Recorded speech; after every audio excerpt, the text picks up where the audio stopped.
Cuplikan kecil kisah perjalanan hidup sang tokoh pahlawan nasional dari bumi Kordang Sambilan yang pernah menorehkan tinta emas dalam sejarah NU di pemerintahan Indonesia, yaitu Ki Haji Zainul Arifin.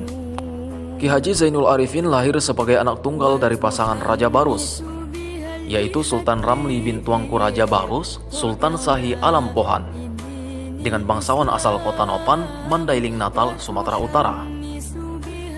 Ketika Zainul masih balita, kedua orang tuanya bercerai dan ia dibawa pindah oleh ibunya ke kota Nopan. Arifin pun memperdalam pengetahuan agamanya di kampung halaman sang ibunda, tepatnya di Matarasah dan Surau.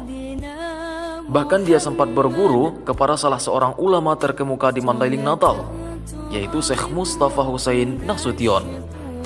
Dalam usia 16 tahun, Zainul pun berangkat ke Jakarta. Nah, sesampainya di Jakarta, Ki Haji Zainul Arifin pun bekerja di pemerintahan kota Praja Kolonial sebagai pegawai perusahaan air minum, yaitu PAM, di Jakarta Pusat. Ia bekerja selama 5 tahun sebelum akhirnya dipecat.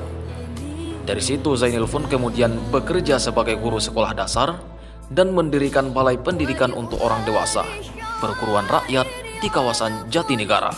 Samping itu, Zainul pun bergabung di GP Ansor.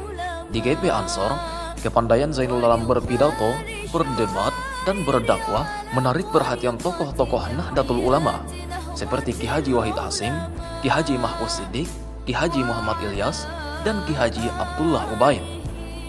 Bahkan tidak berselang lama, ia pun menjadi ketua cabang NU Jatinegara dan ketua Majelis Konsul NU Batavia, hingga datangnya tentara Jepang tahun 1942.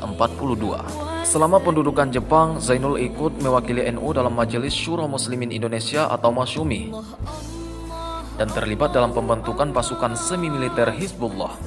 Bahkan, Zainul Arifin dipercaya sebagai panglima saat itu. Ia pun pernah memimpin pasukan Hizbullah di gerilya di Jawa Tengah dan Jawa Timur selama agresi militer 1 dan 2. Nah, setelah Belanda akhirnya mengakui kedaulatan Republik Indonesia akhir tahun 1949, setelah Indonesia aman dari penjajah dan pemberontak, ia pun mulai berkiprah. Salah satunya sebagai Wakil Perdana Menteri Waperdam dalam Kabinet Ali Sastromijoyo I yang memerintah 2 tahun penuh, dari 1953 sampai 1955.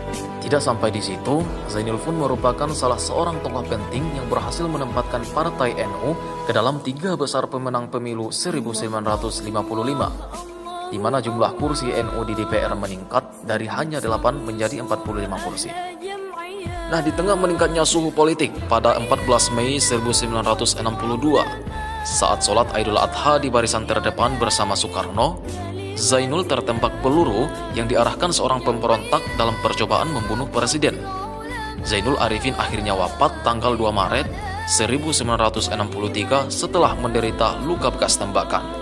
Nah, Zainul Arifin menderita luka bekas tembakan di bahunya selama 10 bulan.